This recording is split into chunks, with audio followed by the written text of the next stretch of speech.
बिटियन के लाइले तू दहेजवाना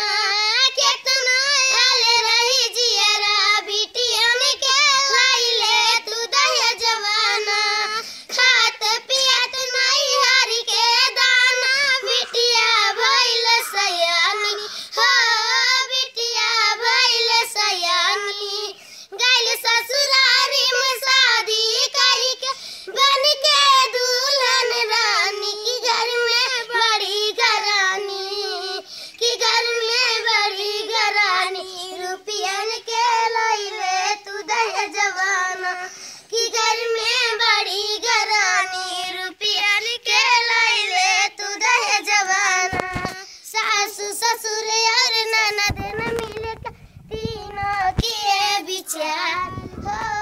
तीनों किए विचार छिड़क तेल मिट्टी के ऊपर लगा दिया अंगार की झटपट जल गई बिटिया की झटपट जल गई बिटिया अगियन में खुश होत दहेजवाना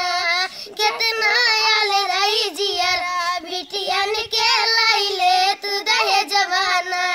डियर राम राज कहते बाप गरीब लाचार हो बाप गरीब लाचार घर में बेटी दिया प्रभु दौलत दिया अपार किता की बाप बेचारा